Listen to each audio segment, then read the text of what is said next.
Таджикский сегмент интернета вновь взорван. Досмотрите это видео до конца, и вы узнаете, какой таджик вызвал негодование. Подписывайтесь на наши обновления и будете в курсе всех самых последних и важных событий. В Москве задержали таджикского спортсмена, блогера и бойца ММА Чоршанбе Чоршанбиева, сообщает ГУ МВД столицы. Оказалось, что 26-летний спортсмен устроил гонки по Лефортовскому тоннелю, а видео, на котором зафиксировано нарушение Чоршанбиев, выложил в Инстаграм.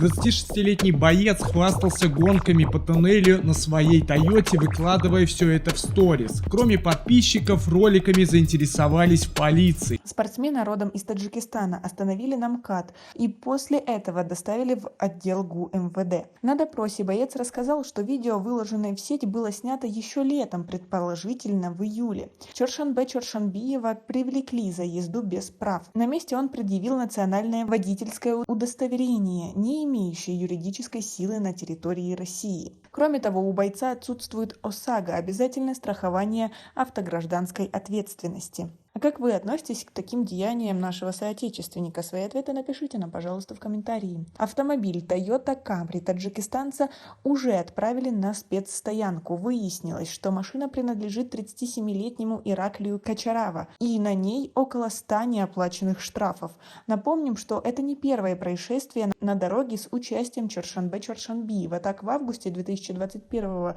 Казани парень на БМВ протаранил столб.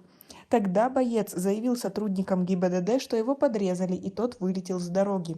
Напомним, что Чоршанбиев родился в 1995 году в Хороге. После школы он проявил интерес к киокушинкай-карате, а затем смешанным единоборствам. Юный спортсмен участвовал в известных турнирах как на родине, так и за рубежом. С 2016 года живет в Москве. Чоршанбиев является бойцом промоушена Fight Night Global, чемпионом Кубка мира IFFC ММА и действующим бойцом ММА. Всего на его счету 7 боев, в которых он одержал 4 победы и потерпел 2 поражения. Еще один поединок с его участием завершился в ничью.